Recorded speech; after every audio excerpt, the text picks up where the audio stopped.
Kapow, kaboom, welcome, welcome, welcome. It's 6 o'clock on Thursday night. Welcome to this week's episode of Live with Littlewood. Welcome to the virtual Live with Littlewood bubble. Not a COVID marshal in sight, you'll be glad to hear. And we have, as ever, a fantastic cast of journalists, commentators, politicians and think tankers to guide us through the next 90 to 100 minutes to put the world to rights. Let me tell you some of the topics we're going to be discussing over the next hour and a half or so. Coronavirus crackdown. We look at the new crackdown rules, the government's new rule of 6. That's going to be the maximum number of people who can gather in a public place. Are we easing back towards a lockdown, or are we actually got a sort of simple rule that everybody can now understand rather than complete confusion? There's been a sharp rise in the infection rate. Is that what we should really be worrying about? Are these tough new measures a sensible move to take? Can we afford it? And what about Boris's moonshot? Is that going to end in the gutter? Delaying the inevitable. What about the furlough scheme? This is still in place, runs through to the end of October.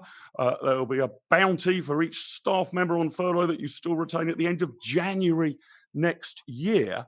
So it's due to end at the end of next month. The head of the Bank of England says it's right for the government to end it, but increasing calls from the CBI and others on whether we should extend the scheme. I think an even implication from the TUC that it should almost be made a permanent scheme. Brexit, of course, Brexit and breaking the law.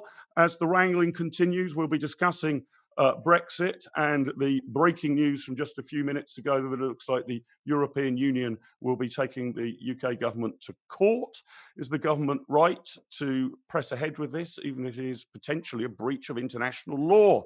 Will it undermine our international credibility? Whatever you actually think about the Brexit issue. Free trade, friend or foe? Also tonight, Donald Trump. What do we make of his prospects in the upcoming US presidential election? And what would the outcome mean for a possible trade deal with the UK and the US? What would be the implications if Joe Biden prevails? And is Donald Trump actually going to win the Nobel Peace Prize? His odds have tumbled in from 10,000 to 1 to a mere 1,400 to 1. Joining me later on the show, I've been absolutely delighted to be welcoming Sammy Wilson, MP, the Democratic Unionist Party Member of Parliament for East Antrim since 2005, and a member of the Legislative Assembly for Belfast East from 1998 to 2003, and East Antrim from 2003 until 2015. My good friend Matthew Elliott will be joining us later on the show. Matthew, of course, the former CEO of the official Vote Leave campaign and of NOtoAV and the founder of the Taxpayers Alliance. It will be a warm welcome back to the show to Benedict Spence, journalist and commentator. He writes regularly for The Telegraph and The Independent, can be frequently seen on the Sky News paper review. From Team IEA, we're being joined by Kristian Niemietz, the head of political economy here at the Institute of Economic Affairs and author of our best-selling book, Socialism, The Failed Idea That Never Dies. Joining us from across the pond later on in the show will be Terry Kibbe, co-founder and CEO of the Washington-based Free the People. And Patrick Basham will also be joining us from the States. He's quite a regular on the IEA London YouTube channel. He's the founding director of the Democracy Institute think tank and a pollster. They'll all be joining us later. But first up, we got two stellar guests to kick off our programme. James Delingpole, good evening. James is an author, journalist, columnist, written for a vast range of publications, the Daily Mail, the Daily Express, the Times, the Telegraph, you name it. On his YouTube channel, he proclaims that he's right about everything, and I think that's a pretty fair and accurate statement. Welcome, James. Great to have you with us this evening. Thank you, Mark. It's great to be on. And warm welcome back to Alex Deane, writer, conservative commentator, regular on Sky News, and a regular here on Live with Littlewood. Great to have you back on the show. Alex, good evening to you. Thanks, Mark. Good evening to you. James, let me start with you. What do we make of the continuing lockdown? We don't seem to be easing it, and in some ways we seem to be tightening it. The government will now limit social gatherings to 6 people. indoors or out in private homes, pubs and restaurants. There'll be fines of £100 for the first offence, doubling each time up to 3,200. It sounds like the way you kind of accumulate a jackpot in a quiz show, right? You know, each round it goes higher up. It's the biggest crackdown, I think we can say, since we started to ease the lockdown rules. I suspect you're not a fan. What's your take on the present incursions into our liberties, James? Mark, I've given a subtle hint to where I'm coming from in the headline I wrote for my latest Breitbart piece, which is Boris Johnson has led a fascist coup against the United Kingdom. And I don't honestly think I'm that greatly overstating the case.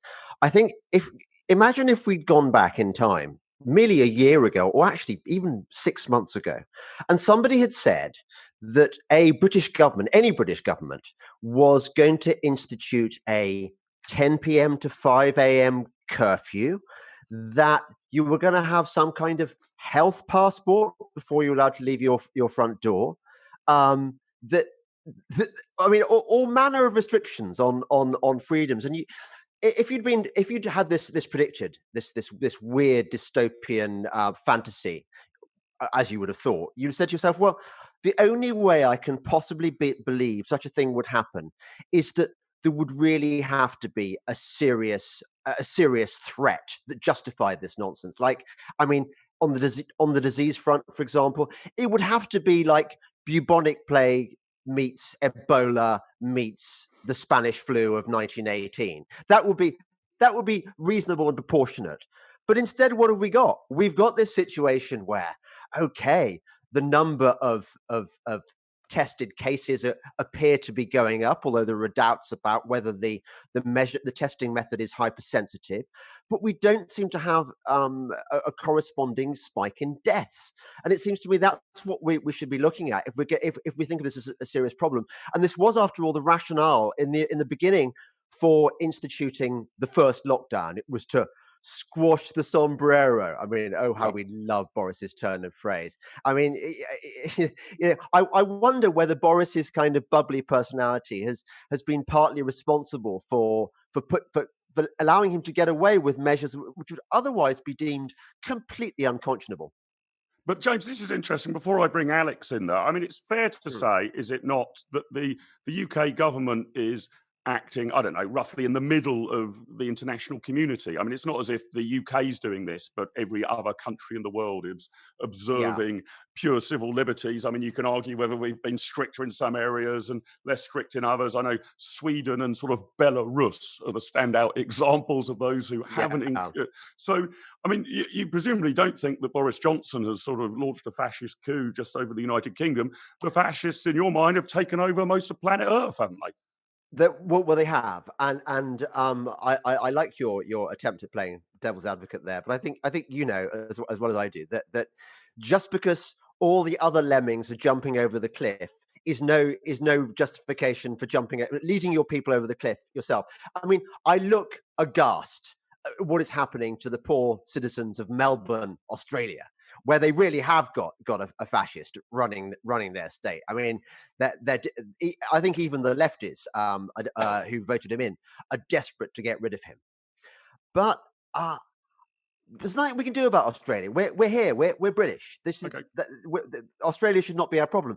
But it matters very much what our government does, and I think that they are almost criminally culpable. I think this has got to be globally the biggest misuse of government power in history in peacetime, the biggest government cock up. There was no reason why we couldn't have. After all, just one further example. During the 1930s, we didn't look at Italy and Germany and think that's the way to go. You know, what we need is a bit more government and a few more uniforms. We were British. We looked at them and said, you may do this kind of weird stuff, Johnny Foreigner, but we are British. It is not the kind of game we engage in. And I feel rather the same way about our response to the coronavirus alleged crisis, that we're better than this. Okay. So pretty damning from James. Alex, do you have any sympathy for the predicament that the government finds itself in, or is this just Has it got completely out of control, a monumental overreaction? We should just sort of let events take their course. People can take whatever protective steps they want themselves. If you're a high-risk person, perhaps don't go out. If you're not, go out, but then don't mix with high-risk people. What's your take on it? I know you're a staunch civil libertarian, Alex. You former director of Big Brother Watch, of course. Do you share James's damning indictment, or do you think the government's got some sort of a point here?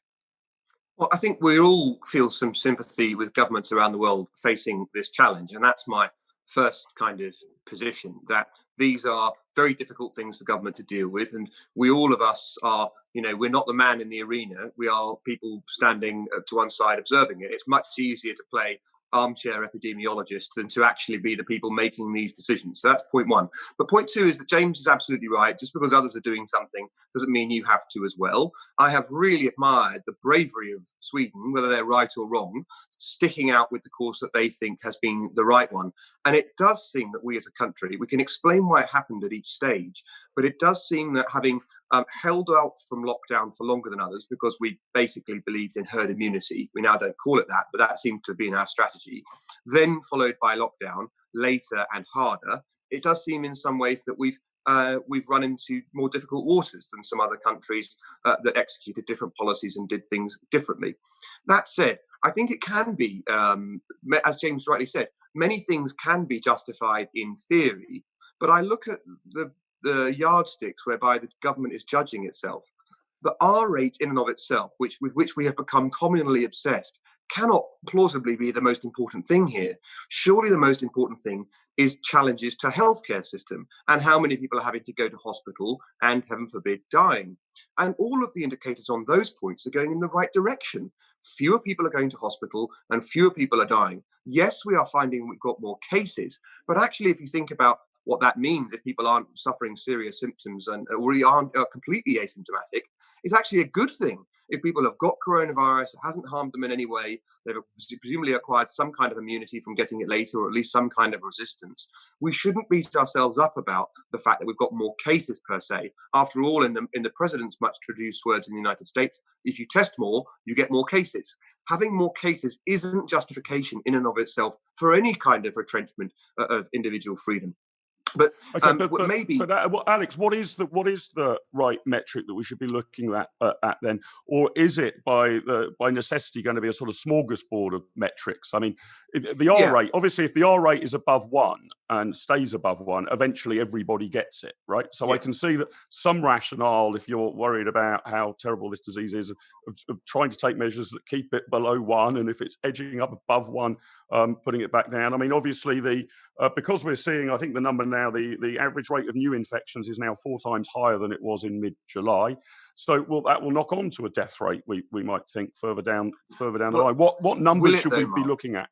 So I wonder if it will, because at the beginning of this epidemic, with this pandemic, it looks like this condition was incredibly bad because very few tests were being applied globally. And really, the only people that were being identified as being coronavirus patients were people who were hospitalized or, heaven forbid, had died. So, of course, it looked terribly bad at that point. I don't necessarily accept the premise that a higher R rate equals more deaths. I mean, I'm sure it will, sadly, in absolute terms, but it won't necessarily as a percentage of the population or as a yardstick of how harmful the condition is. I think the right way to judge it is, as you say, a smorgasbord of complex yardsticks rather than one. But surely one basic thing whereby we can judge it is whether or not it's more or less fatal than summer flu. Is this actually harming and killing more British people than the flu that we suffer every year? It's very sad if somebody gets it. It's very sad if somebody dies, but we don't change anything about our national way of life as a result. That seems to me to be a good basics place to start.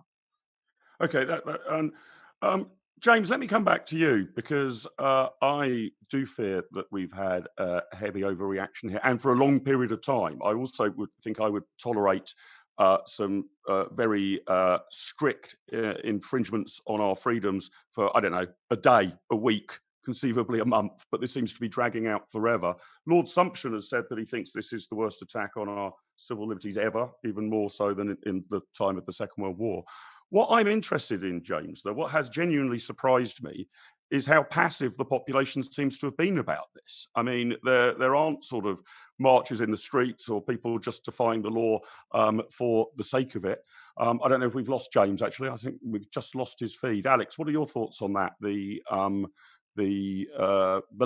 apparent lack of kickback amongst the British population.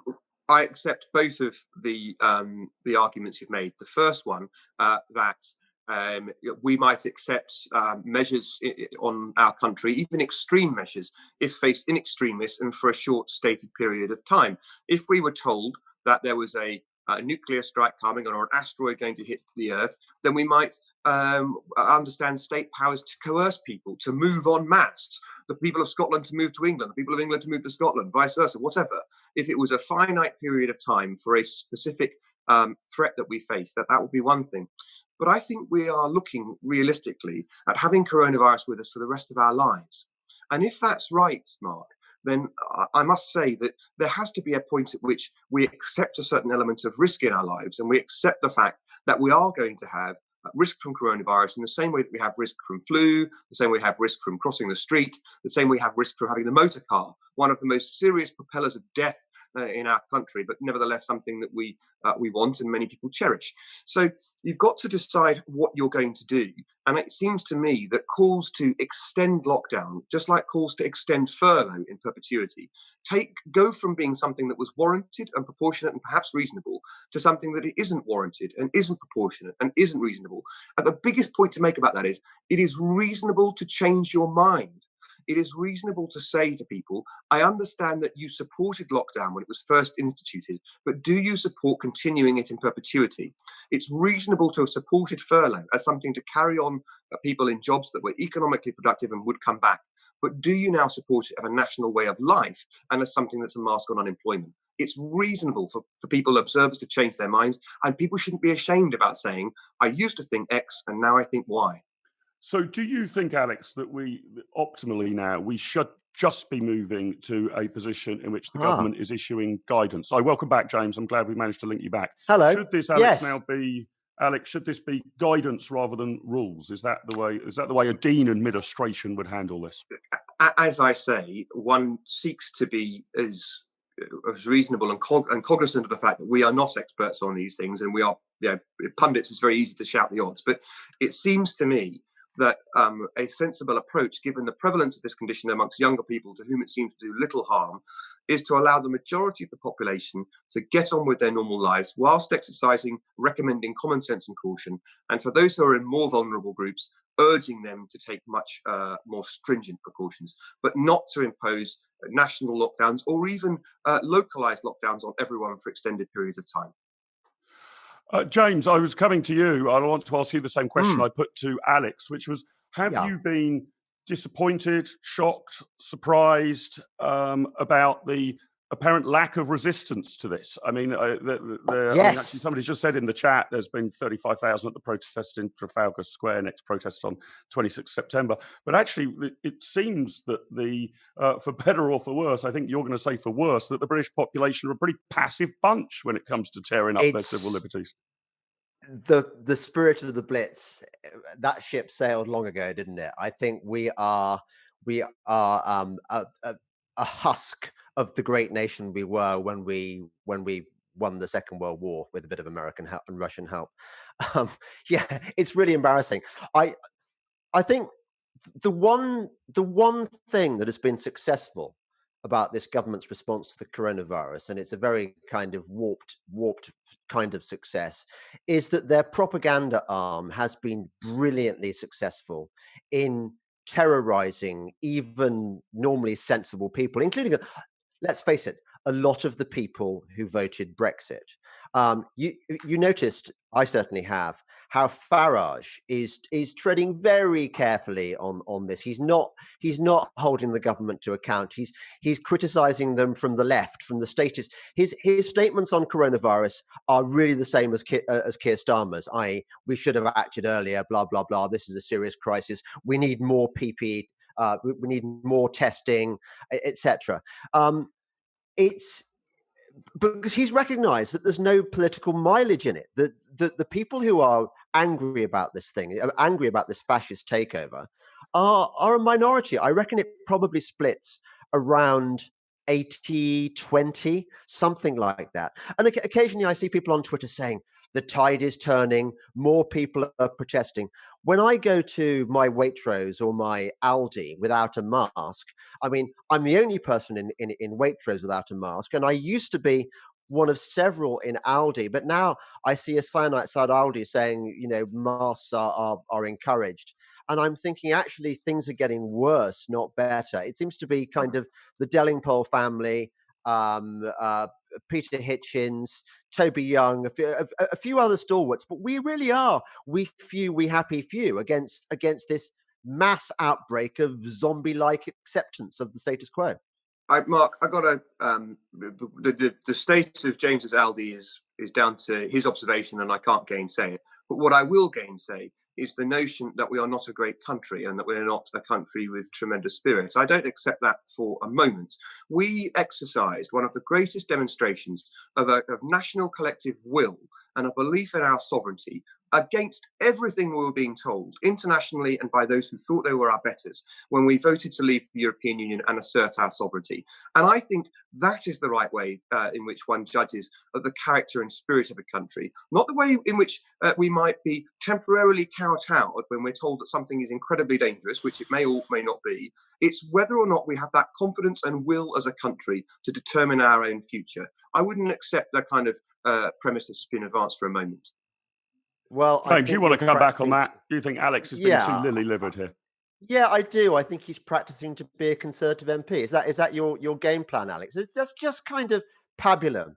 That's the kind of thing I would expect from a politician. But frankly, your comment would have been really. I'm a patriot. It would have been really relevant, like 7 or 8 months ago, when we finally seemed to have got Brexit through finally. Look, I thought it was a great moment. I felt great in June 2016 when my country voted for Brexit.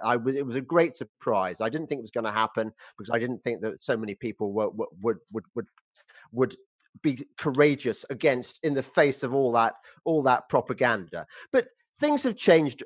I would go so far as to say Brexit is almost irrelevant now. I mean, obviously, I want it to be enacted properly. But given that what has happened is the biggest assault on liberty probably since Cromwell's Commonwealth, and you're saying, yeah, but the people who are acquiescing in this, they're really brave and great because they voted for Brexit. I'm sorry, but actually, if your country has that kind of totalitarian-esque takeover, I think it becomes a proud people to resist far harder than they have been. What you're saying is, of course, it's very easy if you say everything around me is fascism, and therefore the people who are frightened by what government is telling them are all at best acquiescent in fascism, or probably they're all fascists as well. Of course, it's very easy to sneer at those around us, but I would really query for a moment the idea that our country, because we've asked people to put masks on,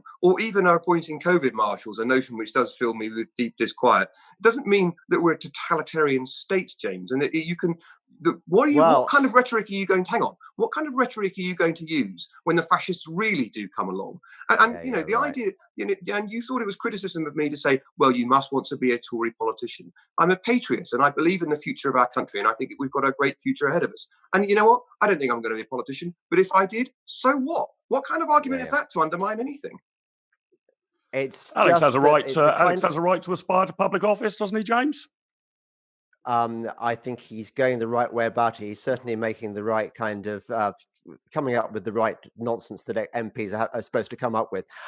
I just the idea that fascism is something that just suddenly gets dumped on you and you have to face up to it. It doesn't work like that. Germany, the decline of Germany, if you want to call it that, in the 1930s was a gradual process. It was a gradual suborning of people. In the early 1930s, most people were against Hitler. Gradually, they got suborned. They got crushed. This is not just rhetorical argument. It's me trying to understand the position being taken by someone who I really respect. Do you genuinely think the position we are in as a country is comparable to Germany in the 1930s? Everything is relative, isn't it? I think that we all know what happened in 1930s Germany because we're taught it in history. It's the big event. It's the big comparative event that we look at our own history and current affairs and compare it with. I'm not saying that we are yet living in Nazi Germany. I'm saying we are going that way. And it seems to me that you are letting the government off the hook far too lightly. And I wonder whether it's because you haven't done enough reading about coronavirus. I mean, I was very surprised to hear you take the line that well, maybe you should. Yeah, maybe you should. I've noticed that quite a lot of people on the right side of the argument seem to be acquiescing, because I suppose they think that this is how government works. I mean, your whole argument at the beginning about how, the government's in a very difficult position.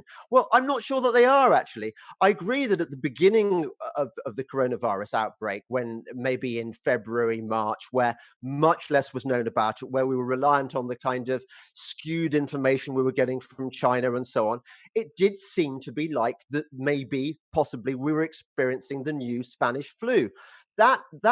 That is long over. We know far more about it now. Cases are number of deaths, which is the only metric that matters, are way down. And you're saying, well, we can't judge the government too harshly, and we can't judge the people for not reacting to this. James, I'm saying we can. James, can I ask you, and then I want to come back to Alex on the slippery slope, but James, surely the difference here is that I can quite understand saying that this is a colossal overreaction. It's tragic that people have died, but we don't lock down all of our civil liberties to deal with seasonal flu, and that your reading of the science is this is like a very bad bout of seasonal flu, and if we're going to tear up civil liberties for that, then we've got to tear up civil liberties, possibly to stop the common cold each winter. But isn't the difference over the fascism rhetoric that I believe that the intentions of the government are basically benign. They think that they are dealing with something which has killed tens of thousands of British people. They're trying to find mechanisms of dealing with it. That wasn't the same as Mussolini's Italy or Hitler's Germany. They weren't erasing civil liberties in order to combat a virus. They were doing it just to accumulate state power. No, they weren't. They weren't doing it because they were nasty. They wanted to be nasty bullies. They were doing it like all totalitarian regimes because they had a vision of the future, which was going to lead Italy and Germany to greater heights. We were going to get the 1,000-year Reich. That is why they managed to persuade people that it's actually a bandwagon jumping onto. Evil regimes don't advertise that they're evil. They probably don't even think that they're evil. So I don't think that really is a valid argument. I'm sorry. Okay, now Alex, coming back to you, are you worried about the age-old slippery slope argument that we sort of got into this? We brought in these measures. Let's, notwithstanding James's complaints, let's just for the sake of argument take a more benign view of the government. We put measures in place, whatever that eventually the coronavirus will be ended or have a vaccination. But are you worried that a good number of the protocols, rules, and laws that we put in place for this remain permanent? If you look after the Second World War, we still had national ID cards years after we defeated Nazi Germany. Is that going to be a problem, you think, that a lot of this might end up on the statute book? We raced through in a sort of day, basically, wasn't it? All of these restrictions, they're going to take years to unwind, and either we won't unwind them, or the next time anything approaching a national emergency hits, they'll all be rolled out again. Are we sort of losing this battle, sliding away from a classical liberal free society? Yes, I am concerned about that. And that's absolutely what I believe. And I think we should be very alive to the fact that government which takes for itself powers or even recommendations that limit or curtail individual freedom should be swiftly monitored, and calls for it to be abandoned as soon as possible should be robustly made. That's part of why I find, no offense to James, it's part of why I find the kind of outer end of this rhetoric quite alienating, because there are many of us who would think like that. There are many of us who think that, well, for goodness sake, I'm going to oppose a curfew in our country. That's ridiculous. But when people start seeing Hitler around every corner, we naturally say, well, hang on a minute, this government isn't that. And it's not just a sense of question or proportion. It's nothing like that. There is no anti-Semitism here. There's no desire for nationalist expansion that's a into clever point. Czechoslovakia or Poland about this government. Yeah. There's no repression of minorities. I mean, it's absolutely extraordinary. So, but the point is, James isn't just, I think, wrong on the facts. He alienates those of us who are natural fellow travellers of his, who, if the government was seeking to curtail freedoms in the way that he's implying, would absolutely be on the barriers with him. Okay, well, listen. I want to move. We are the Institute of Economic Affairs and are the fundamental institutions of a free society, Warriors. But I want to bring in two more guests. Alex and James, stay with us, because there's another aspect, the economic aspect of dealing with the lockdown that I want to deal with. But I want to introduce two more guests to the show. So welcome back to Live with Littlewood to Benedict Spence, who writes regularly for The Telegraph, The Independent, frequently seen, as is Alex Deane, on the Sky News Papers reviews. Benedict, it's great to have you back with us. Thank you very much indeed. And Sammy Wilson, warm welcome to Sammy to the show. Great to have you with us, Sammy. You're the Democratic Unionist Party member for East Antrim. Fantastic to have you with us. I'm just waiting for our technical people to bring them onto the screen. Hello, Benedict. Great to have you with us. I hope Sammy will be joining us shortly as well. Hello, Sammy. Good evening to you. Lovely to have you with us. I want to move on to the economics of it. I'm sorry we've only had sort of 25 minutes on the enormous civil liberties thing, but in particular the furlough scheme. Have we got ourselves onto a scheme which is economically not really doing much good? It's just shifting the recession down the line. We're in fact got a sombrero approach to the recession. So by propping up businesses now on this furlough scheme, all we're doing is to make sure that the recession hits, I don't know, next February rather than this October, for sake of argument. There have been a lot of calls from the unions, the CBI and more to extend the furlough scheme when it expires next month, saying that the CBI have said that we need to stop jobs falling off a cliff. The Bank of England, however, has said that we've got to bring this scheme to the end. It's been colossally expensive. We've furloughed 9 million people. More than 2 million are currently furloughed. 11% of private sector employees are furloughed. The government said this week that probably £3.5 billion in furlough payments may have been claimed fraudulently or paid out in error.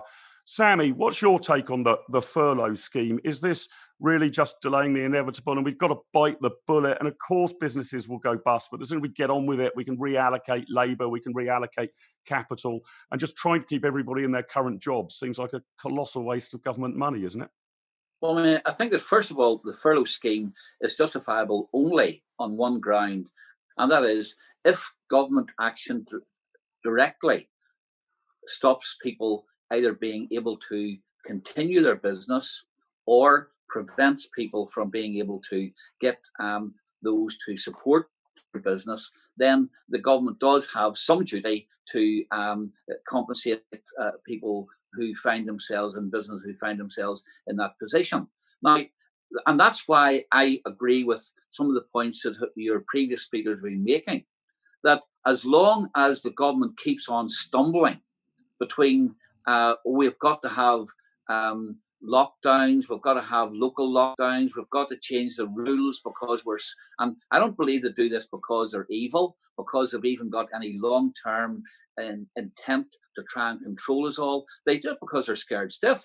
They're scared stiff that if people, having opened this Pandora's box and said that, look, we've got this virus which is going to kill people, we're going to have deaths of biblical proportions, then if they're not seen to be doing something about it, they feel that they'll be blamed by the electorate. So I think that the first thing is this, that if the government, if it wants to stop the furlough scheme, has to allow us to get back to normality, to accept that there's a virus here, that we'll have to live with it, that some people will be affected by it, that we take precautions to try and minimize the number of people, but that we do not stop businesses being able to carry on their means of earning money. And that's why I do oppose these local lockdowns where it's stop-start for business and everything else. But if they're going to do that, I mean, we have a big problem in Northern Ireland at the moment where the health minister is saying wet pubs should not be open. Now, I can't understand the logic behind it, but that's what he's saying. And at the same time, then the web pubs owners are saying, well, see if you're going to stop us doing our business, and we're stopped doing our business because of a government directive, then you've got to give us some support. I have no difficulty in saying, let the pubs open. If they don't get all of the customers that they expect, then they shouldn't. That's just the way trade goes, and they've got to make the best of it. But where deliberate action by the government stops people doing their business, then I think that there is justification for the furlough scheme. Okay. Benedict, what's your take on this? Has this furlough scheme worked? I mean, how are we even to judge whether it's worked? I mean, the initial concept was this would act, I think the initial concept was that this would act as a sort of bridge that, as Sammy is saying, businesses that would otherwise be viable, because of restrictions and the coronavirus and the lockdown, suddenly get a short period of time in which they're not viable, and you give them a bridge to cope with that, and hopefully then they spring back into life, be they a pub or think tank or a newspaper or anything else. But what do you make of the scheme as a whole, Benedict, and what do you make of the claims that we should now extend it? I tend to think of it as being like a massive shot of morphine. And, in the sort of the immediacy of the crisis, it feels good and it puts us under, and it means we're able to cope with something for a very short period of time. But you don't want to keep on pumping somebody full of morphine, because the end results of that are not very good.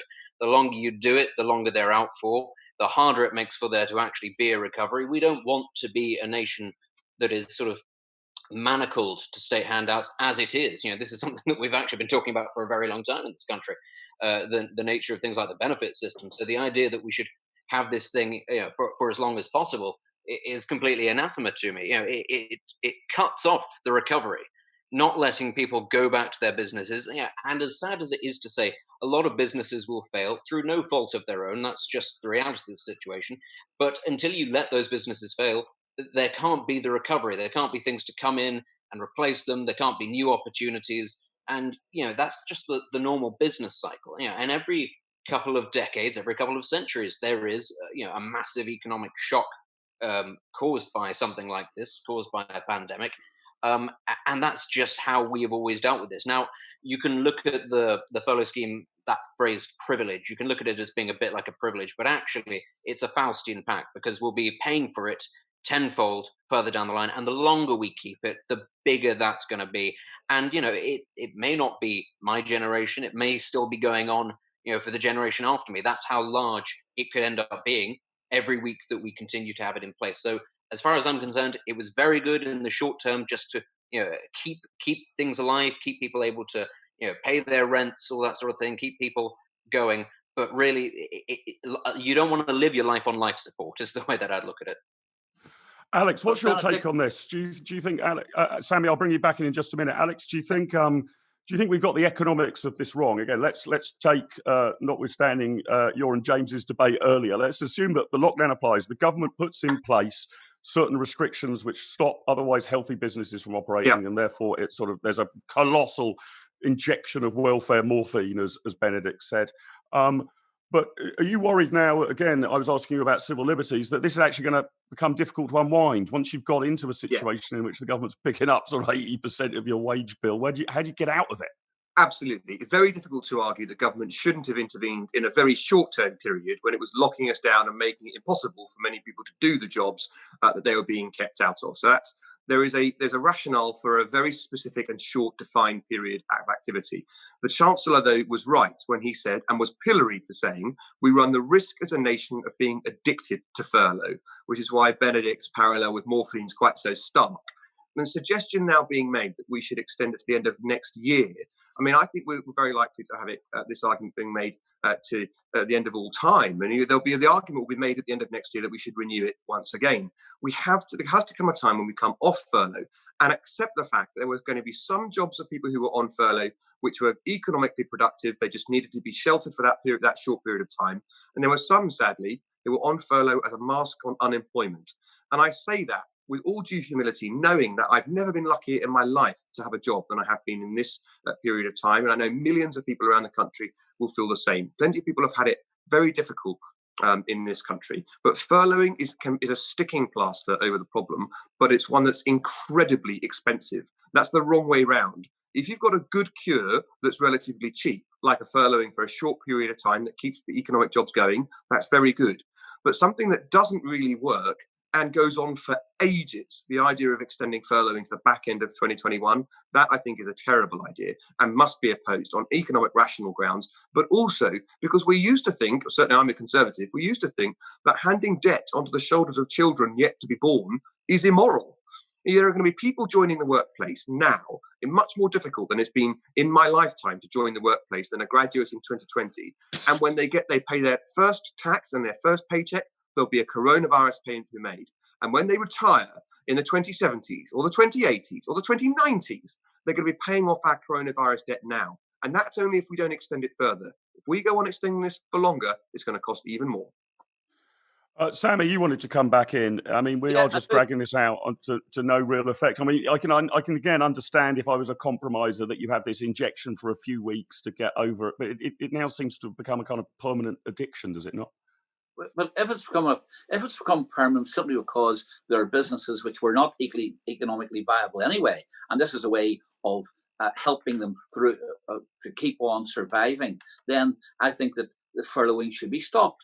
But every week, the government is making decisions which are affecting healthy businesses, which are taking away their markets because of, in my view, sometimes unnecessary restrictions to deal with the health crisis. Now, in a situation like that, then if the government persists in those kinds of measures, then there is an argument, I think, for saying, well, the business is failing not because there is no market, not because the business is badly run, not because it is inefficient, not because it's the products that it makes are no longer saleable or nobody wants them, but because of direct government action.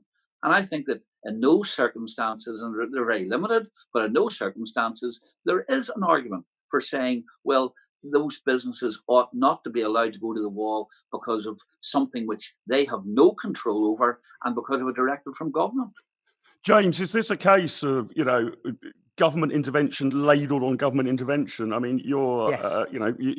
So you're against the incursion on civil liberties. Like, once you've done it, there's then a justification for a massive government welfare program because you've stopped businesses going about their normal business. So furlough comes in, and then it's very hard to get rid of it. It goes on and on and on and on and on.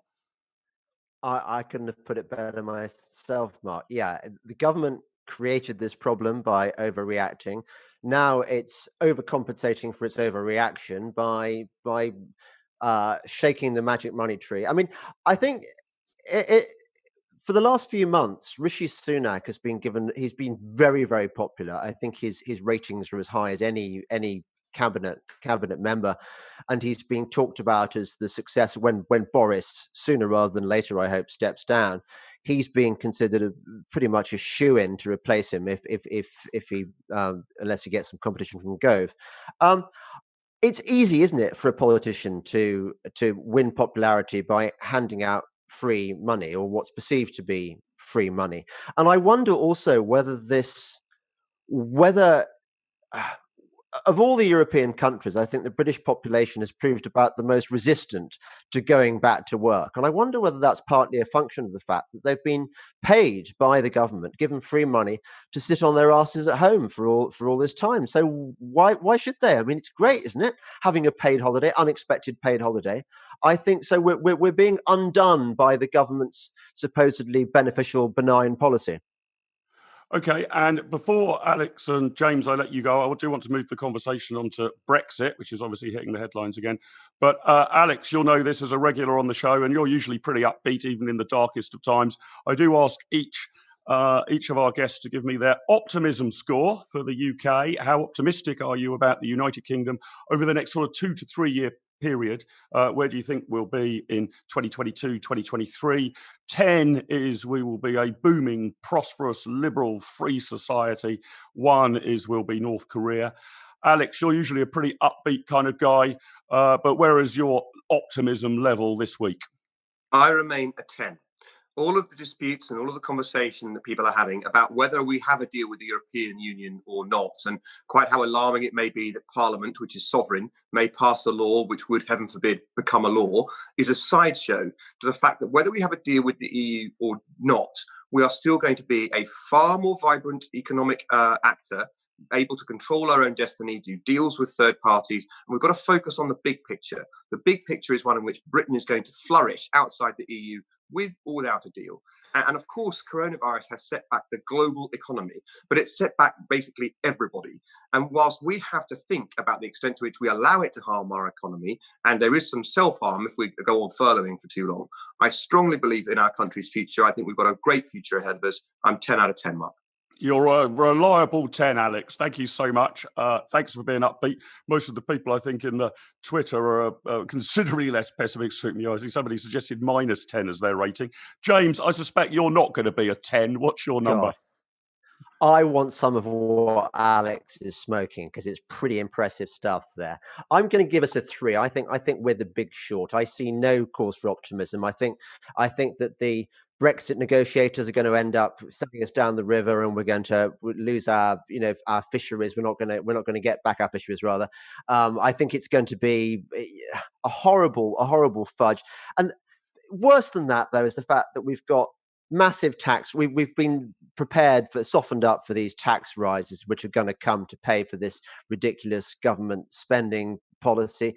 I see a Conservative government which is doing nothing remotely conservative, and you haven't even got me onto the green issues. I mean, they're still buying into pretty much Extinction Rebellion's view of a sustainable future, which again is going to be unsustainable economically. So no, I'm giving us a 3, and that's a generous 3. A generous 3 from James, a very generous 10 from Alex. James and Alex, thank you very much for joining us and for your views. Thanks. Lovely to see you. Before I come back to Sammy and Benedict, let me introduce our next topic and our next 2 guests.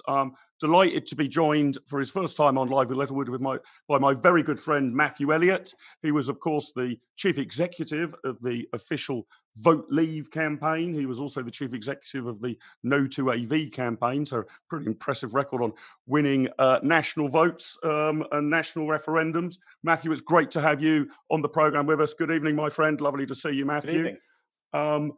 And we're also joined by the IEA's very own Kristian Niemietz, our head of political economy here, author of the IEA's bestseller, Socialism, the Failed Idea That Never Dies. Kristian, very good evening to you. Thank you for joining us. Good evening. So I want to get into the Brexit issue and the revisiting the withdrawal agreement and bringing in our own internal market bill to modify the Brexit deal. The government says it's necessary to ensure the integrity of the UK internal market. Says the bill would also hand power to Scotland and Wales and protect the Northern Ireland peace process.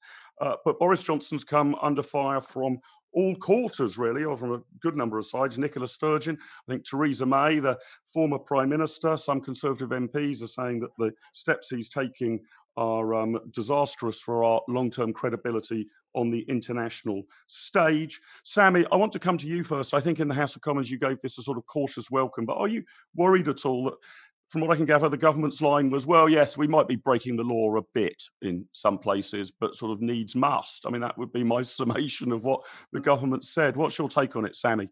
Well, my take on it is that the government last year went into an agreement with the EU, which was a very, very bad compromise, which is laying the foundations, I think, for a situation where we don't really get left the EU.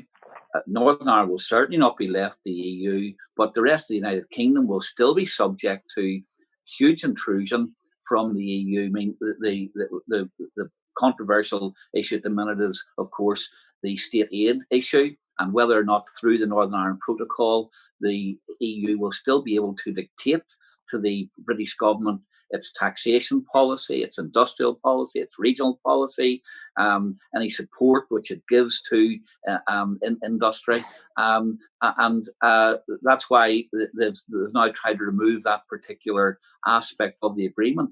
But there are many other aspects of the agreement which will leave the European Court of Justice able to interfere in the affairs of the United Kingdom for a long, long time in the future. And therefore, I see the need to revisit the whole of the withdrawal agreement I doubt very much if the government's going to do that. And my fear is that they'll tinker with some of the problems which the withdrawal agreement has caused to Northern Ireland. But at the end of the day, they will probably, in these negotiations, do the same this autumn as they did last autumn.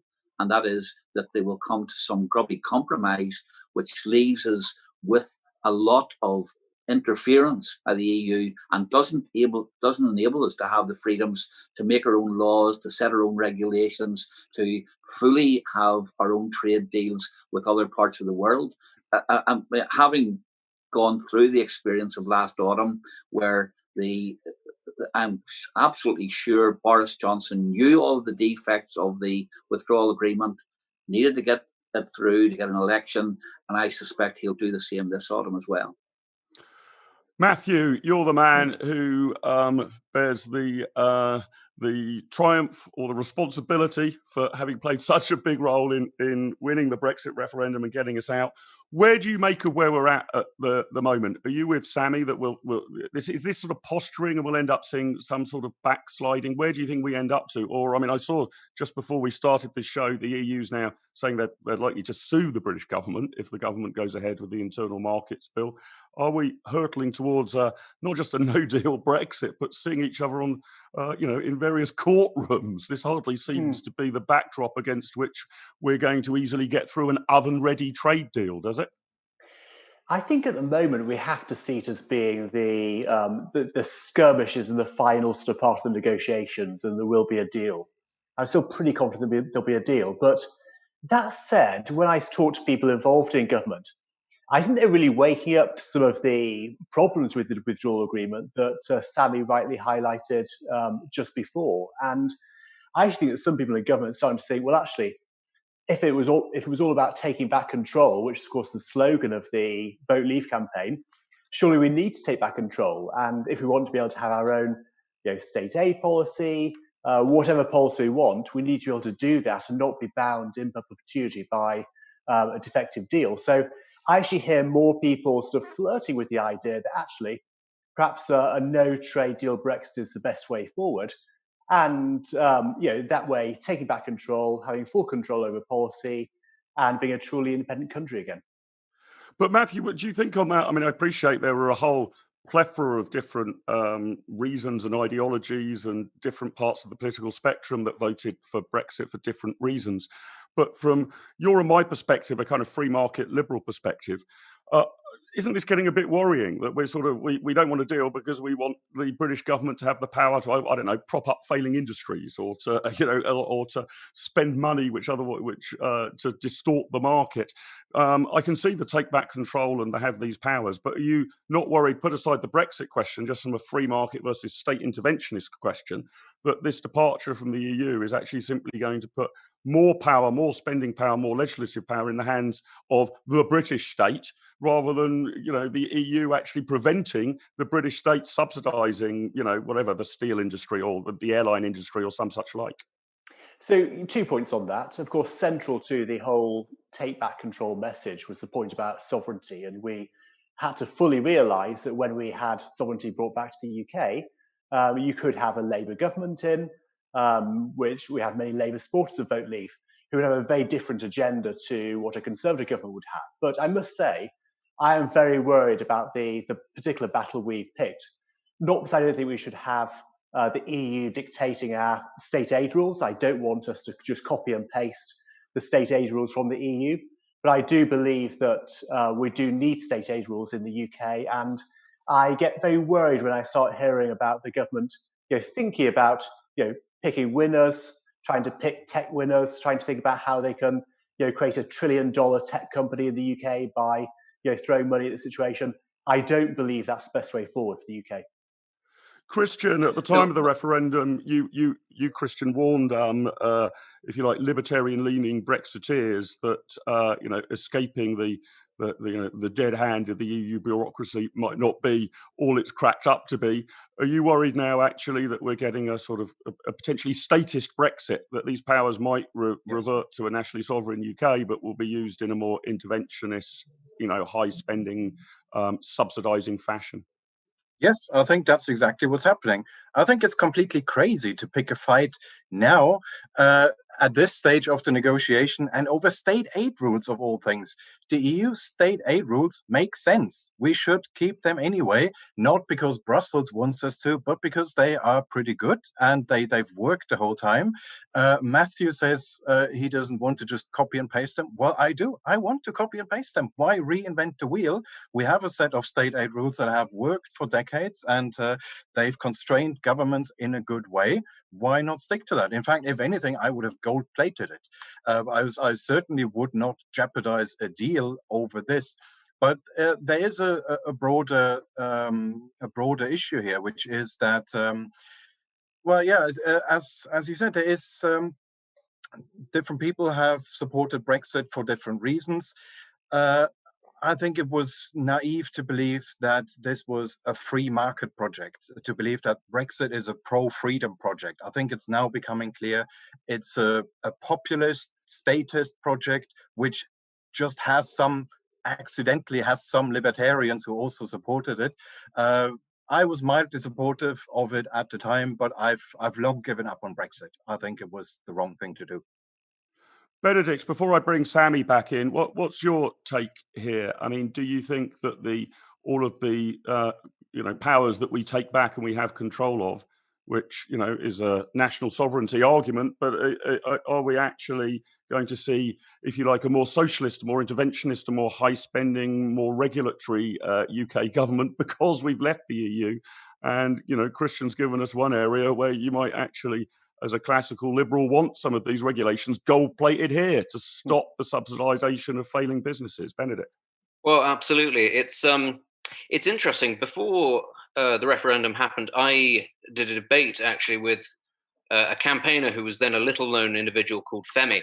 And one of the things that I pointed out to him, I'd gone through a lot of his previous sort of things that have been big bugbears of his, things like electoral reform, things like the monarchy. And I kind of made the point to him that actually he ought to be really kind of on board, just looking broadly at all of his political opinions. He ought to be quite on board with the idea of Brexit, because it meant as long as the side that he backed got in, were the ones in charge, actually it would be a marvelous opportunity to exert even more sort of influence and control over the rest of the country. It was, Brussels was something that a lot of British politicians had sort of hid behind, for a very long time. But it was also, a barrier to stopping them from doing a lot of what they actually wanted to do, or perhaps being a bit so brazen about it. And I think what you're seeing here is a government that, I suppose, like most governments, above all, it really values being popular. It's sort of sense which way the wind is going, as we've seen with the reaction to things like the lockdown and the stark figures about how many people would back, for example, a curfew. Actually, we're getting the sense that this is not actually a nation of sort of freedom-loving individuals. Increasingly, we're a nation that is perhaps timid, perhaps a little bit scared, quite likes the idea of somebody doing stuff for us, and just sort of feeling a little more secure. And that actually, the idea that this was some sort of free market-driven agenda was absolutely never the case. And actually, if you're the government and what you want is to be elected in 5 years, re-elected in 5 years' time, you're not necessarily going to go down that ideological route, because there aren't that many votes in it in the grand scheme of things. So I'm not surprised at all that this is where we currently find ourselves. And Sammy, perhaps you can say a little about your concerns to our audience across the UK, indeed across the world, about how we may end up in a position in which there's asymmetric treatment of Northern Ireland because of the agreement that we leave on, so that you don't have the four constituent parts of the United Kingdom being treated the same way. Those fears, I know, are very high in your mind. Perhaps you could just spell them out for our audience. Yeah, well, the Northern Ireland Protocol requires that Northern Ireland stays totally within the European single market, subject to all of the European single market regulations. Any changes in those regulations in future will have to apply to Northern Ireland. And also that Northern Ireland is regarded as coming within the customs arrangements of the EU. So we then have a situation where, for example, goods coming into Northern Ireland, the EU, are insisting that until you prove that they do not go from Northern Ireland into the Irish Republic, Businesses will have to pay taxes if they're due on those goods. And then after they've proven that they've stayed in Northern Ireland and been consumed in Northern Ireland, then the taxes are reimbursed. When we sell to the rest of the United Kingdom, we'll be expected to go through export declarations, etc., which add costs to businesses, administrative issues. One firm in my own constituency reckons that export declarations, given the volume of trade they do with GB, would be add about £1 million a year to their costs. Then on top of that, we find ourselves in a situation where we will be excluded from benefiting from EU or UK trade deals in future. But because if the UK, for example, did a trade deal with America, and some of the goods which we then give concessions to had different tariffs in the EU, or had didn't meet regulations in the EU, then they would have to. We would be excluded from being able to benefit from that trade deal. So, in effect, although constitutionally we're still part of the United Kingdom, when it comes to lawmaking, when it comes to economic relationships, we're cut off from the rest of the United Kingdom. And that's one of the reasons why in the Single Markets Bill, the government has sought to undo some of these things and said, well, look, we'll do away with these export declarations, even though the EU says you should have them. We will not collect taxes when goods come into Northern Ireland, even though the EU says they should be. And of course, that's where the EU have said that there's been a breach of faith with them. And, I think we are part of the UK leaving the EU, or else and if that's the case, then the withdrawal agreement can't work. Ironically, and this as a Brexiteer, I don't want to see this, but ironically, the way of safeguarding Northern Ireland's position is for the UK to finish up with as close a position, as close a relationship as possible with the EU, where we accept the level playing field, where we accept that the EU will have control over the kinds of trade deals that we do, etc. I don't want to see it as a Brexiteer. I want to see us leaving properly, having the freedoms that Brexit was supposed to give. But to do that, the withdrawal agreement really needs to be rewritten. Matthew, I know you wanted to come back on Benedict's point, and you might want to respond to what some of Sammy was saying there. Sure. I think Benedict made a really interesting point about the government sometimes following the polls too much when it comes to policy making. And of course, the danger with this is you could get a government which will, ramp up spending in a big way, continue the furlough scheme, pick winners, all these sort of things. I think it's much better for the government to actually think, okay, the next election will be in 4.5 years' time, perhaps 4 years' time. People really judge the government at that point and how they feel economically at that point. Do they feel better off than they did the last election? And we all know that the way to make them feel better off is, of course, to have a policy that really boosts growth. How do you do that? You need to start bringing in more tax cuts. You need to start thinking about how you can really benefit from the post-Brexit future, building those trade deals, doing pro-growth policies. And some of those things will sometimes rub up against where public opinion is at any one point. But that's where leadership comes in. And it's really important for the government to play a role in terms of leading the public in a certain direction and actually moulding those public opinions. Kristian, do you think there might be a case of someone who's been sort of quite Brexit skeptic and sees it unfolding in a way that you're nervous about? Kristian, do you think there's at least the case that even if in the short or medium term, British politicians start, giving out state aid or intervening in the market more than we would have done if we'd been in the EU, that there's at least a sort of transparency argument and clear where the buck stops, right? And that the United Kingdom was oftentimes sort of voting one way in secret in the Council of Ministers and then sort of blaming the EU for something that we'd had more than a hand in and probably even drafted. Now, might it be better for governance that there is at least no place to hide?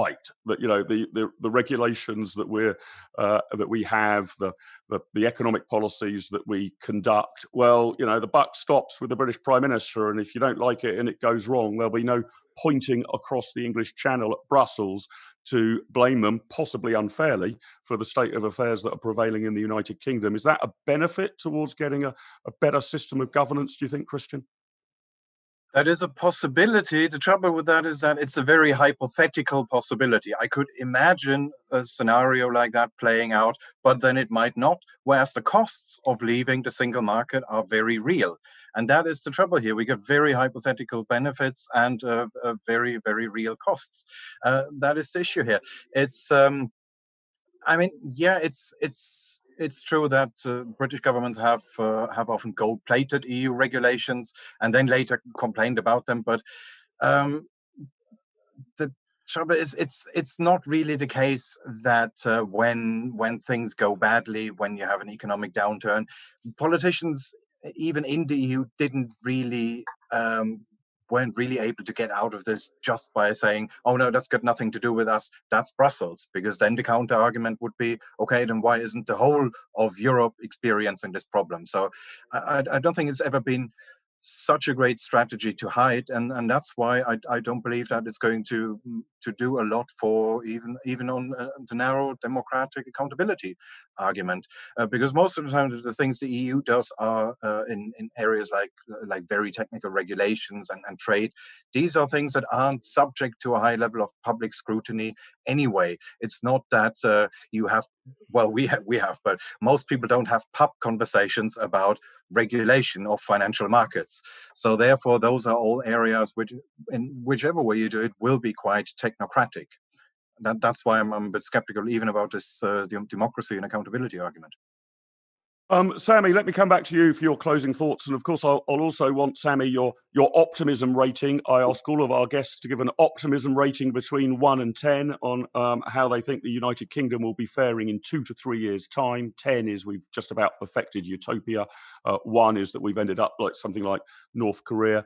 But do you think also, Sammy, there's a danger that in sort of 3, 5, 10 years' time, we'll sort of look back on the whole Brexit process and wonder what all the fuss was about? I mean, nothing much will have changed. It's been sort of supposedly the most sort of epochal constitutional shift. Is it really going to change anything very much one way or another, do you think? And what's your optimism rating out of 10? Well, I think that first of all, we probably will look back in a number of years' time and ask what it was all about, because the kind of compromises we've already made in the withdrawal agreement. And secondly, I believe the kind of fudge deal which we will get coming this autumn will mean that we're kind of left half in and half out of the EU anyhow. I mean, I think that the government's record on this last year was appalling. When the pressure was on, they signed up with an agreement which they knew was very, very flawed and which give and will give the European Union a significant say in our affairs for decades in the future. And I think we're going to get the same kind of fudge now, which will leave us in a position which is not all that different from where we are at present. As far as a rating is concerned, I would put us probably down 4 or 5. And for 3 reasons. I think that, first of all, we're not going to get the huge benefits, which I believe we would have got with a clear break from the EU in terms of less regulation, in terms of better trade deals across the world, in terms of being able to introduce the kind of rules which would have allowed new and innovative industries to thrive. In the United Kingdom, I think we'll still have the kind of corporate hand on our economy that we had when we were in the EU. I think that secondly, this government appears to have just been totally scared of taking on the green lobby, which I think wants to take us back to a pre-industrial era, and it's going to add huge costs onto our energy bills, going to restrict the kind of economic growth that we need to thrive as a nation. And thirdly, that because of the huge burden of public expenditure which we have had as a result of the coronavirus and the tax implications of that in the future, which again I think will deaden the ability of businesses to thrive, expand, etc. So for all of those reasons, I'd be fairly pessimistic about the future. I hope I'm wrong, but I think that we have laid the foundations for fairly stagnant growth in the future. 5, a middle of the road 5. Sammy, thank you very much indeed. Thank you for being with us this evening. Benedict, your thoughts? Are we going to think that this was all a storm in a teacup, a constitutional kerfuffle, or is it going to have a meaningful impact? And if a meaningful impact, a good or a bad one, what's your optimism rating? Well, my optimism rating is 3. I was going to say 2, but you said the next 3 or 4 years, and I think Jurgen Klopp's contract runs for another 3 or 4 years. So actually, that's going to be good for me. But apart from that, will we be looking back at this in 100 years as some sort of little quirk of history? I suspect we will look at it as being slightly overblown, but that, of course, is taking into account the fact that the state of our discourse will be similar to what it currently is now. And the thing is, I look at the way in which politics, not just in the UK, but around the world, is sort of ratcheting up at such a rate of knots, and how much things like technology are influencing things, and how quickly things are changing in regions like the Middle East, or what's happening right now between China and India. And I just think, actually, in the grand scheme of things, this is right now a very big thing for us. But I really don't think it'll matter at all in 100 years' time. I think we are entering such an unprecedented era of change, of sort of tumultuous change on a global scale, that actually I do wonder whether or not this will be the moment at which perhaps our democracy begins to change pretty fundamentally. I know lots of people are often sort of questioning the state of it, but political systems don't stay static forever. And we've had a parliamentary democracy for a while. It's had a good run, but there's nothing to say that it will remain. And that worries me. I suppose I won't be around in 100 years' time to see it, but that does worry me. And I think it's a very real, you look at the state of our discourse, the way that people sort of approach politics now, and you do have to ask yourself that question. Is this actually a particular high point that we're able to have these discussions in a reasonably civilized manner? Because I'm not convinced, actually, the way that certainly Western society is going, that is going to be the case in perpetuity. So that's why I'm fairly pessimistic. Okay, we've had a big tail off since Alex Deane's, yet another 10 out of 10 from Alex Deane. We're seeing a bit of a tail off. Benedict, with your 3. Thank you very much for joining us this evening. Kristian and Matthew, please stay with us. But I'm now going to introduce our last 2 guests from across the pond. We're going to turn our attention now to the man who's just been nominated for the Nobel Peace Prize, but a man described by Danny Finkelstein in the Times this week as a bad ally for Britain and a man positively antagonistic to free trade. Yet President Donald Trump certainly divides opinion like no other. And we've got 2 of my good friends from the other side of the pond are going to join us to talk through what we think his prospects might be of remaining in the White House after November's presidential election. But crucially, what the implications might be for freedom on both sides of the pond.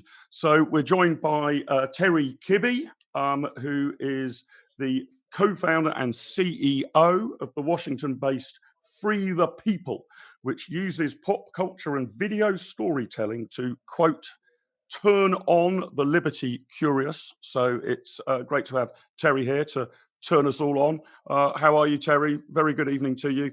Lovely to have you with us. How are you? Good. Thank you for joining us. And we're also joined by my friend Patrick Basham, the founding director of the Democracy Institute think tank, which has been conducting polling on the US elections for the Sunday Express. He's also a former adjunct scholar and senior fellow at the Cato Institute. Patrick, great to have you with us. Good evening, sir. How are you? Great to be with you, Mark.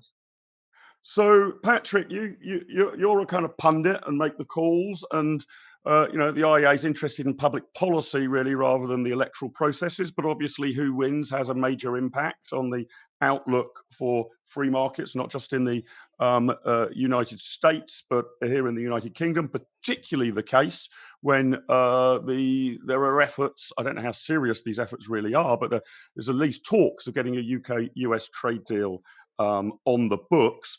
Patrick, you've made the correct call in a good number of elections. In fact, I remember having you joining us live here at the IEA from Trump Tower in November 2016, where although you're not a betting man, I asked you to shout the odds and you said, put your money on Trump. I duly did. So thank you very much. I owe you a few drinks and a dinner still for that. What's your reading of the tea leaves, Patrick? What are we to expect? It seems the opinion polls do suggest a good number of them, perhaps not your own, that Joe Biden's ahead, but the betting market suggests it's a coin flip. Yeah, I think the betting markets at the moment are a far more accurate reflection of where things stand. Based on our own polling and putting all polling aside, including our own, and looking at all of the other metrics, which are often as telling, if not more telling than opinion polls, I think at the moment, this is Donald Trump's election to lose. He could lose it. There are still debates to come, probably. There could be, the media could pronounce that the pandemic is back in full fashion and it's all Trump's fault again. And that could finish him off if that pronouncement comes down in mid or late October. But in terms of party registrations and enthusiasm and ground game and get out the vote operation, the infrastructure of voting, in terms of where most voters stand on most issues, everything favors Trump. Now, he's up against someone who has so far quite successfully hidden away from the campaign, hidden away from the media, and Joe Biden has the massive advantage of having almost the entire media on his side, which means they keep the spotlight on Donald Trump and just give Biden a pass, every day that goes by. So I think if you're a betting person, put your money on Trump, but check back in a month when we have our next poll. Things could change by then. I don't think they'll change much, but right now, Trump's the man to beat. Terry, I wanted your thoughts, if you've got any thoughts on whether you want to endorse Patrick's kind betting tip or not. I followed his betting advice quite often and have been enriched from it. But Terry, really what I want to hear from you is what should free market-minded classical liberal folks on both sides of the pond make of Donald Trump? I mean, it's fair, I think, to say not just that he stirs up very mixed opinions, but even amongst free market-leaning people. I know a good number here who think, oh, well, he's good on tax, he's good on regulation. I mean, so what if he, irritates people on social media and often only opens his mouth to change feet? But what should we as free market, liberal-minded people make of the Trump administration? And do you think it will still be with us this time next year? Well, there's the $1 million question, right? I mean, it's, as you said, it's complicated. When Trump was elected, one of his big selling points was, look at the people that I will nominate to the Supreme Court. And while he has made some good appointments, they're not always perfect. So I don't think you can really hang your hat on that. I think the only way that we'll be able to tell if Trump was a good president from any standpoint is 20, 30, 40 years from now, when history looks back and tells us. It's been fascinating looking at the people who were, hardcore Republicans at some point. Jeff Flake, for instance, the senator from Arizona, is now, appeared at the Democratic National Convention, stumping for Biden. And there's a lot of never Trumpers. He's done some good things, but most of the things that he's done well have been just by stroke of the pen and presidential mandates and edicts, which can be taken away just as easily by a stroke of the pen by the next president. And as far as whether or not he will be our president come January 21st or 20th, I wake up every morning, and I guess I'm a sadist. I read the Washington Post every morning. I think it's just enough to get my blood to boil so that I get out of bed and ready to fight the good fight. And so reading the Washington Post, of course, Donald Trump is going to lose. Biden is going to be the most amazing president, and Trump is the most awful person that you've ever come across in history of the universe. But the Washington Post only appeals to a small group of elites. And I don't really think that that's the way that the United States as a whole looks at things. In normal times, it's the economy that basically tells whether or not an incumbent president is going to get normal reelected. times. I remember those. When we don't get those, don't come around very often anymore, do they? Right. Right. I mean, this is definitely not a normal time. It's so complicated, but I actually think that he's going to win the election. I think that the riots are actually playing in his favor. I've talked to a lot of people who weren't going to vote for him, but now that they just really feel compelled that they have to. So I think he's going to win. Wow. Okay. Well, those are two tips. Matthew, I don't know if you've got a tip, but I'm keen to hear from you, Matthew, about what you think sort of libertarian-leaning people should make of President Trump. Again, I've referenced Danny Finkelstein's article in today's Times. Finkelstein says that Trump shows a contempt for all things conservatives, big C conservatives hold dear, respect for the rule of law, solidarity with the defenders of freedom, understanding the limits of state power, ensuring the maintenance of international alliances, acting with honor and personal restraint, respecting military and other forms of public service. Danny Finkelstein says he has a contempt for all of those things. What do you make of Trump from your own free market liberal perspective? Well, talking from a sort of UK point of view, I really can't see us getting a US-UK trade deal in a hurry under President Biden. I think we need Trump in the White House to really get that. And the second point about Biden, of course, is what are you voting for? Are you voting for Biden to be president, or perhaps Kamala Harris? And it strikes me, who's around Biden? Is he really up to the job? Will he be president that long?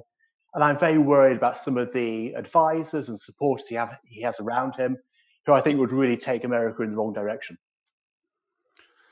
Patrick, what's your view of? You've sort of shouted the odds on, and the issues that are moving voters, but what should libertarian-leaning people make of Donald Trump? I mean, is he friend or foe? And if you were to go down the foe line, I mean, in the past, Trump's tweeted, I don't know what we make of that. Trade wars are good and easy to win. He apparently even once told his staff, trade is bad. I mean, these don't sound like the sort of memes and sound bites that should be appealing to people who are fond of the Institute of Economic Affairs way of thinking, right? Yes and no. I mean, there's two ways of looking at this question, and I'm going to take the easier one, of course. The harder way is to measure Donald Trump against your ideal classical liberal, free market libertarian policymaker, if he or she has ever existed, and point out all of the ways in which Donald Trump falls short, some of which he would proudly fall short. He wouldn't apologize, quite the opposite. The other way of looking at it, the easier way of looking at it, which I'll jump on, is to recognize that as we are having this discussion in the context of an American presidential election, that as in 2016, this is not Donald Trump versus the ideal presidential candidate on the other side. It's a binary choice. It was Donald Trump against Hillary Clinton. It's Donald Trump against Joe Biden. And as Matthew correctly points out, even if one was to look at Joe Biden as a glass half full in policy terms, which I think would be a massive mistake, you're not talking about Joe Biden. You're talking about a Democratic Party and a would-be Biden administration that is going to be the furthest to the left in all the wrong ways that America has probably ever seen. So Donald Trump ticks some free market boxes. He doesn't tick others. But Joe Biden and critically his advisors and his would-be cabinet, I don't think tick any free market boxes. And so that's the choice. So if you are an IEA supporter, whether in America or in the UK or elsewhere in the world, and you want America to be more on the side of the free market, then you, I think, have to look at Donald Trump as a glass half full, because the option is an empty glass. Terry, let me come back to you. And I think that in terms of turning on people who are curious about liberty, you may actually have an additional guest for us. I understand Senator Mike Lee has popped in to your house. Good evening, Senator, or good afternoon where you're from. Lovely to have you with us. Help us here on this side of the pond. What should we make of President Trump? Friend or foe of free markets? He seems to be a bit of a mixed bag, Senator. Yeah, look, when you look at what this president has actually done, as opposed to what he has said, I think he's been more of a friend to free markets than he has a foe. And when you measure the distance between President Trump and where President Biden would take us, or more likely, Vice President Kamala Harris as acting president, the distance becomes even greater. So that's why I'm wholeheartedly supporting him. Don't agree with everything he says, but I agree with him on what he does more frequently. And can I ask you, Senator, what do you see as the prospects for a trade deal with the United Kingdom? You are our biggest trading partners, if you break down the EU into its constituent parts, but we've been trading with you without a trade deal. Can we get this over the line, or is it really a pipe dream that even if President Trump is re-elected, do you think this will get over the line, or will it run into the sand of not being able to agree on agricultural protocols or God knows what else, and actually we'll just have to get used to the status quo as being the standard modus operandi for UK-US trade? No, look, we have to get this done. This one isn't optional. You're one of our most important allies and trade partners in the world. I was the first in the Senate when you cast your vote for Brexit to make sure that we put in place something that would maintain our bilateral trade relationship. I don't think that one is optional. I'm going to continue pushing the administration as hard as I can and within the Senate to make sure that happens. I've got a phrase, let's make America Great Britain again. Trump might not like that one as much, but you get the point. As far as our ability to get there, one of my favorite Englishmen was Winston Churchill, who was known for having said the American people will always do the right thing after they've exhausted every other alternative. And I think that applies with trade policy at times. And just finally, Senator, what do you think the prospects would be if the other team wins? If Joe Biden's lead in the polls comes to fruition and we have a Democrat president in the White House, does that make a trade deal more likely, less likely, or just equally likely? Should those of us on this side of the pond who are really keen to get a trade deal, do we have a dog in this fight, or is it an each way bet? Well, I think it makes it substantially less likely. Look, remember what Biden's boss at the time said. President Obama, at the time you were considering the Brexit vote, he said the UK is going to have to get to the back of the queue if they leave the EU. This is going to be a continuation of the Obama administration. That would bode very poorly for our bilateral trade relationship. Very interesting. Senator, thank you very much for joining us. I hope we haven't disturbed your afternoon too much, but it was fantastic to have you on as an improbable guest. I'm honored to be here. I just came here because I'm a huge Kibbe fan. This is my favorite hangout in Washington at Matt and Terry Kibbe's house. So great. Thanks so much for letting me say hello. We've already got the Kibbe 2024 posters coming off the press. Yeah. Oh, yes. I've already got the T-shirts. I've already got a tattoo planned. Kibbe 2020. Kibbe. Brilliant. Thanks, man. Thank you so much, Senator. Kristian, let me come back to you. What do you make of it? You're also, as well as being a public intellectual, a bit of a sort of Twitter warrior for the IEA. And I mean, Trump, I've heard some people argue he's good for the bants, he's good for entertainment, but I'm not really sure those are the sort of criteria we should be looking at when determining who we want to be the leader of the free world, right? Yeah, and that would be the issue with those were my first thoughts when he was nominated for the Peace Prize. That would be good banter, that would be good trolling, but otherwise, if there is a limit to doing X to own the libs. Yeah, I mean, in the beginning, his Twitter wars were quite entertaining, but that has sort of exhausted itself by now. And therefore, I'm relatively indifferent. I don't follow US politics closely. I don't really know. But I could just imagine that even though the American guests here are saying that President Biden would be less keen on a trade deal, from the UK side, it might actually be easier. Because there is, of course, this nagging fear, totally unfounded, but that if we had a trade deal, this would lead to the privatization of the NHS. There is this idea that if you have a trade deal with a country, you have to somehow take over their healthcare system. It's got nothing to do with trade, of course, but that's I've seen a YouGov poll. An insane number of people believe that. It is widely believed, and that makes the whole thing controversial. With President Biden, who wouldn't have the same negative association as President Trump, there would be less of a resistance on the British side to a trade deal. That's Mark, interesting. Mark, can I follow up on what Kristian just said?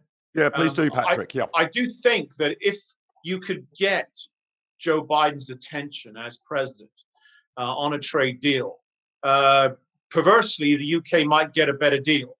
The reason for that is that Biden and his ilk don't have the greatest history of making great deals from America's point of view.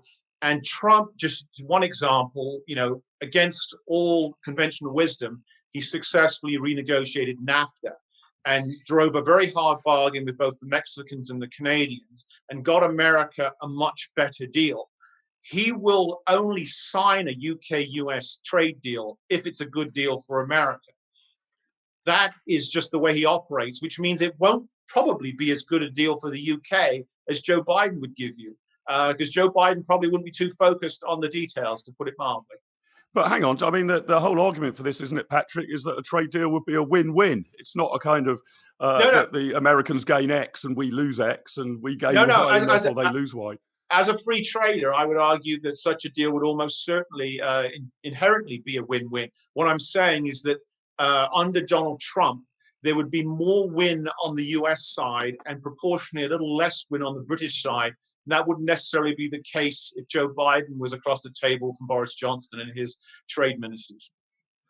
Matthew, how optimistic are you that some sort of trade deal would be possible in either scenario? You're also very well connected to free market thinkers on the other side of the pond. I mean, do you think that this has sufficient steam and momentum behind it to get it over the line if, let's say, Donald Trump is elected president? Or do you fear this runs into the buffers again? I mean, our negotiations with the EU look like we're going to end up being sued by the EU. You can't sort of, you can talk in the abstract about a trade deal between ourselves and the USA, but, before you know it, chlorinated chicken becomes the big problem, or hormone-treated beef, or God knows what else. Can it really happen, Matthew? I think if Trump's elected, we will get a US trade deal. But of course, with Biden, he'll be first looking towards the EU. And it's very clear from Nancy Pelosi's comments today about the Brexit negotiations, the final EU-UK trade deal, that he will be really looking to take his lead from not only Ireland, but also from the EU. So I think they'd probably revisit the idea of an EU-US trade deal, and would be at the second tier of that. Terry, what are your thoughts? Is this going to, can we look forward to a wonderful blossoming of the transatlantic alliance? We've got over what you did to us in 1776. We've long since forgiven you for that. Come on, you guys deserved that. Yeah, how's that low tax thing working out for you guys over there? Yeah, not so well, but better than in the UK. But do you think there is a prospect with the UK having left the EU that the administration could genuinely be open to really cementing this special relationship? We obviously are allies, but we don't have a trade deal in place. Do you think that can be achieved, or is this so low down the list of priorities for American politicians that it just won't get off the starting blocks? Well, I mean, as you pointed out, I think it depends on who is president come January. I think it is high up on Trump's list of things. I mean, look at what happened when he locked out Europe initially during COVID back in March. He locked out everybody from the EU, except initially carved out the UK and allowed travelers from there coming in. So I think Trump does look at the UK in a very different light than the EU. Biden is a different example. I don't think Biden will really focus on trade. He'll be too busy raising taxes here in the US to worry about trade deals at first. And Terry, I'd like your thoughts as well, and I'll ask Patrick what the kind of defining issues are. I mean, in normal times, we assume that it's the economy, stupid, that determines outcomes of elections, that generally incumbent presidents, I think, tend to win unless there's been an economic recession. And I think that sort of looking back 6 or 8 months before this whole COVID-19 thing, most folk were sort of saying, well, the economy in America is doing very well, and therefore Trump will win, irrespective of whether people don't like his style or his character or whatever. Is it still the economy, stupid, Terry, that's going to be determining this election, or are there now a whole plethora of kind of cultural issues and identity politics and race politics and law and order that might actually be the drivers, rather than sort of, what the tax rates proposed are, or what economic growth is or is likely to be under the different candidates? No, I don't think the economy matters as much this time around. I mean, these are extraordinary times. I think that race relations and the riots are really forefront in a lot of people's minds. It's certainly making the headlines no matter what newspaper you're looking at. And I think that people will actually look to Trump to be the law and order president for good or bad. And I think COVID is also obviously clearly important. I'm still fascinated that people think that the president can cure a virus. It seems a bit crazy. No matter what Trump did, the virus is going to be the virus, regardless of what happens. So I think that it still definitely weighs on people's minds. And you can see, the Republicans are looking to make some deals within, the upcoming bills to try to get some help to some of the folks that have lost their jobs. So that's important. I think how people respond to the virus and are seen as helping out individuals and families that have been hurt by the draconian lockdowns implemented by the government will play a part. Patrick, what are going to be the key things that move voters one way or another? I mean, it looks like whichever polls you look like, this looks pretty close as an election. And crucially, also in those sort of key swing states, the Ohios, the Floridas, what's on people's minds there that will drive them either into the Biden camp or the Trump camp when we get to the first week of November? If you can indulge me, Mark, I'll just quickly take you through the issue results from our polling. We've been doing the Sunday Express poll for 4 months now, with 2 more to go. And 3-4 months ago, we started asking, what's your top issue? And it was coronavirus, which Donald Trump was underwater on. He still is, but he is not viewed as negatively as he was. But coronavirus is now only the third, arguably fourth most important issue. Last month, it was second. The economy and jobs was number one. And coronavirus was tied with education being camouflaged for we want our schools open so we can go back to work. Immigration being fourth, that is not pro-immigration, but people concerned about illegal immigration. This month, in the month of August, things changed quite a bit. Out of nowhere, as it were, came law and order, racial issues, riots, all of that. Okay, it's a plurality. It's not a majority number one issue, but it's way above the economy, which is way above the virus.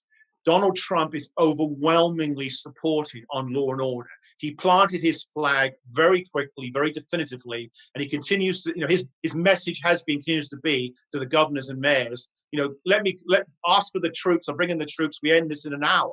Now, whether you think that is too crude or too simplistic or whatever, the bottom line is voters understand what he means. And given that the other guy has said almost nothing until very recently, more and more people are inclined to think the situation is so desperate that we may just have to hold our noses and vote for Trump. And the group that's moving to Trump on that is the group where he's had the most problem all year. And that is educated suburban white women. Not all of them, but enough of them are taking what they thought they would never do, which is a second look at Donald Trump and thinking about voting for him, or at least staying home and not voting for Joe Biden, which they were planning on doing. In terms of the swing states and the battleground states, this is the issue, no question about it. Because we're talking about non-college educated, blue-collar white voters, especially male voters. It's really, really important to them. And the other issue that's really important to them is they tend to be anti-war. And Donald Trump, this is why you see him making a big deal out of pulling more troops out of Iraq and Afghanistan. He claims, correctly, he's the first president since Reagan to have never started a war. This is something which was part of his appeal, underappreciated in 2016. And his America First non-interventionist foreign policy continues to play well with his core supporters. So anti-war and law and order is what he's going to run on in the swing states, particularly in the Midwest. And it looks like it'll make the difference for him. Matthew and Kristian, I'd like your thoughts on whether the issues and the debates in politics, both on this side of the pond and in the USA, are, if you like, moving away from where a good number of think tanks have positioned themselves. Matthew, you're a serial entrepreneur in establishing organisations. You founded the TPA to put the case for lower, simpler taxes. The IEA is obviously focused principally on economic arguments. We also talk about the foundations of a free society. But do you think, Matthew, that's all a bit previous now? That actually, if you like, the battles, what decides which side of whatever the emerging political divide people are on, is not so much about whether the basic rate of income tax is 20 or 25p or the top rate is X or Y. It is about kind of culture and identity and law and order and a sense of belonging in a community against a sort of more maybe cosmopolitan, there's somewhere, anywhere nexus that has been suggested. Is that really the new battleground of politics, do you think, Matthew, in both Britain and the States? And economics just isn't the absolute ace of trumps that it perhaps has been for most of our adult lifetimes? I think it really depends on how prosperous people are feeling at any one time. And I'm not saying people feel particularly prosperous at the moment, but you wait, if we start seeing in the UK, unemployment drive up to 4 million, if we start seeing even less growth, we start seeing stagflation even, as some people are talking about. If these arguments start coming back and people start seeing their incomes really hit and start worrying about their economic future and their well-being and their wealth, then economics will come right back to the forefront. And that's why it's really important that we keep on making the arguments about how you get economic growth. And we know we have a government at the moment that has more interventionist instincts than many previous Conservative governments do. So you need to make on that case, need to keep on making the case for low taxes, less regulation, free trade, a free society, more than ever. And Kristian, what's your thoughts? I mean, do you think the new battles of ideas won't be between the Institute of Economic Affairs and others? They'll be between the Institute of Cultural Affairs and others. That the new battles that are engaging the public aren't so much about economics anymore? Or is this just a short-term trend? And as Matthew says, economics comes into focus when people start feeling the pinch, or unemployment goes up, or the economy starts to falter. No, I don't believe that. I don't think the culture war is going to go away. I remember in the early stages of the lockdown in March or April, Daniel Hannan wrote an article in the Telegraph saying the culture wars are now going to take a backseat because we now have something serious to deal with. And this is a luxury issue. These are all luxury issues. We will get back to that later. But then the opposite has happened. We've had the Black Lives Matter protests and then the riots, even though we haven't even had cases of particular police brutality here. This was all copied and pasted from this was the US culture war, which then turned into a war on statues and cancel culture and extending that back in time retroactively to historical figures. And now even Extinction Rebellion are back. So it isn't true that in an economic downturn, the culture war issues go away. But having said that, that doesn't mean that that economics is irrelevant, because there is always an economic core. I wouldn't separate those out completely. I wouldn't say here's the economics, here's the culture war, but rather the Black Lives Matter branch of Britain, they said openly on their fundraising page that one of their goals is to overthrow capitalism. So that's economics. There is a clear underlying economic message here. They're saying racism is ultimately the result of capitalism, and then produce some convoluted reasons to justify that. But and the same with the Extinction Rebellion. They are also, well, yeah, you could say, okay, environmentalism is still in a broader sense economics, but they're making it quite clear they're positioning themselves also as an anti-capitalist movement, the narrative being it's really capitalism that's driving climate change.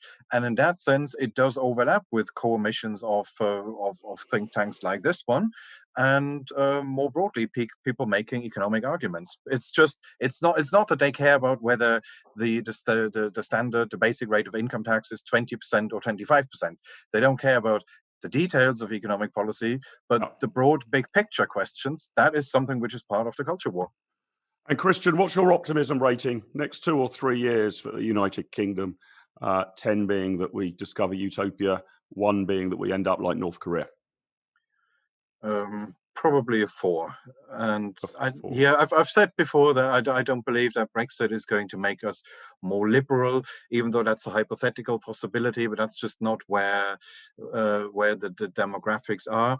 And there have been lots of attempts to model the impact, the economic impact of Brexit, and almost all of those models show it's going to be negative. Not hugely negative, not something to get hysterical about, but broadly negative. And yeah, I think that's broadly correct. Terry, what are your views on whether the sort of battle of ideas is moving into a cultural space? Somebody told me, I can't remember who it was, I don't think it was you, Patrick, it was a pollster who said to me that if you looked at various issues as being the best predictors of whether people voted in the last election for Hillary Clinton or Donald Trump, they were now less about your income, for example, and more about town versus country, gun ownership and the like. I think actually the most accurate predictor of are you a voter for Donald Trump wasn't whether you own a gun or whether you're a practicing Christian. It was whether you were a fan of WWF wrestling. That if you were, that meant almost for certain that you were voting for the Trump ticket. Is this the way that public discourse is moving now, Terry? Not so much about economic arguments, but much more about cultural identity. Clearly, and I don't see that lightening up anytime soon. I think that the economy has been there for so long, and I think that people at this point don't really see that they have any control over that the politicians are going to do what the politicians do. But the culture wars and those things, those are hitting closer to home, and people care more about that. It's also interesting that none of the topics that came up as of interest to voters this time is the environment. That has just completely gone down by the wayside because there's other things that are more important. I think cancer culture is going to backfire on people. They're canceling everything. Here in DC, the mayor put together a group to look at the inappropriate use of historical names and figures within the city. And the Washington Monument and the Jefferson Monument actually came on the list of things that perhaps should either be moved out of the city or put in a different light. So I think as things get that absurd, people will start fighting back. And Terry, finish with your optimism rating. I guess you can apply this to the USA, or the Western world in general. How optimistic are you for the world in general over the next 2 or 3 years? Everybody else gets to focus on the UK, and I have to prognosticate for the entire world. The entirety of the planet is in your hands in this highly market-sensitive algorithm. So the traders are waiting, hands paused at the button to hear your number, Terry. In the next 2 to 3 years, I would give it a 7. 7, okay, fairly optimistic. So fairly optimistic. Patrick, could you help me a bit with this? Whether things are changing? People aren't voting necessarily on what prevailing tax rates they face or what their particular household income is, but are voting on the grounds of whether they're, fans of wrestling, apparently driving people in one direction as opposed to another. Is that the way that electoral politics in the States is now increasingly breaking down? Yes and no. I'm going to piggyback a little bit on what Kristian said. There's no question the culture wars, the culture divide are important. And in terms of, say, Donald Trump's vote, there are religious and cultural and social variables, dynamics that do drive his vote. However, whereas he has been criticized as someone who has got elected and is trying to get reelected based on sort of racial appeals, what he's actually been doing and doing successfully is basing it on a class appeal, which is both cultural and economic, right?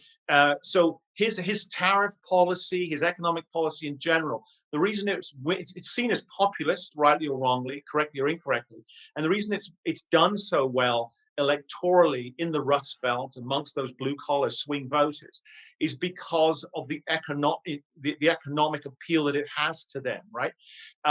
And what that is saying, what is demonstrating in this election, I think we'll see on election day, is that if Donald Trump is reelected, it's going to be in no small part because he's done so much better than he did 4 years ago than any Republican has done in a long time with African-American voters and Hispanic voters. And those African-American voters and those Hispanic voters are not going to be well-off African-Americans and Hispanics. They're going to be blue-collar working-class African-Americans and Hispanics because they are his economic message, his class-based message, if you will, is appealing to them as well as whites. Okay, so it's more about class than it is about race or ethnicity. Mhm. So, I mean, that's a roundabout way of saying there is no black and white, excuse the pun, definitive answer to this. It is a synthesis of both culture and economics. And Patrick, what would be your optimism rating? I'll also give you the whole global, for the globe, the world as a whole, all 7 billion odd of us over the next 2 to 3 years. How optimistic are you feeling? Not especially. I'd say probably a 4, maybe a 5 if you caught me in a good mood, but I'm not in a very good mood. Have I caught you in a good mood or a bad mood? Well, I'm in a better mood than I was an hour ago, of course, because of the pleasant company. But I'd say a 4 for the world. The world is not a friendly place. Okay, and Matthew, I'd like your optimism rating as well, and just to prove that basically everything does come back to economics. If you look at the impact of lockdown measures, I'm told that lipstick sales in France have fallen 75% during lockdown, according to the data company Nielsen, because people are now wearing face masks, but women are now focusing on eye makeup instead, with sales of mascara, eyeliners, and eyeshadow back to pre-crisis levels. So, you know, any sort of policy actually has an economic consequence on various businesses. But Matthew, how are you feeling in terms of the UK and your optimism over the next 2 to 3 years is the timeline that we're looking at? I mean, I've always believed that the UK outside of the EU will be more prosperous. You know, we will have hopefully a free trade policy, will be a good place to do business, and crucially, I think the EU is moving in the wrong direction. And without the UK's input in the EU, it will become much more protectionist, much more high regulation. Generally, taxes are going across the board there, more labour regulation. So the UK will be a much better place to do business within the European region, and that will drive our prosperity. So I'm going to say a 10. A 10. We started with an Alex Deane 10. We finished with a Matthew Elliott 10. I'm going to say a 6. You guys have cheered me up, but I'm not quite as punch the air bombastically optimistic as Matthew, but it's fantastic to finish on an optimistic note. If I've done my calculations correctly, this week's Live with Littlewood Optimism Barometer average is 5.7 recurring. So just on the better side of average, I guess. Thank you to all of our guests, Kristian, Matthew, Patrick, Terry. It's been fantastic to have you with us. Particular thanks to Terry for shoehorning Senator Mike Lee into our YouTube discussion. That was a fantastic bonus. Enjoy the rest of the day to all of you. It's been great having you on the show. Thank you very much indeed for your thoughts. Obviously, my thanks too to our earlier guests, Alex, James, Benedict and Sammy, and of course to Senator Mike Lee for his contribution as well. If you've enjoyed watching this video, please click the thumbs up on YouTube. If you're not already a subscriber to the IEA London channel, please hit subscribe and make sure your notifications are on. That means that you'll be kept up to date with all of our upcoming broadcasts. You can also find our podcasts at ieapodcast.podbean.com. A special thanks to our donors. You can donate us money via the IEA website. We will gladly receive it. We will not put your name and address in the public domain. But I also got some bad news for you. You won't be able to affect our editorial independence. If you want to put that to the test, give us £10,000 and see if we come up with something that's pro-socialist or pro-communist, and you'll be mightily disappointed. But if you do have any money spare and you would like to donate to us to help us spread free market ideas and improve the public understanding of economics, that would be greatly appreciated. You can find that on our page. Thank you very much for joining us, all of you, all of our audience on YouTube. Enjoy the rest of your day. Over and out.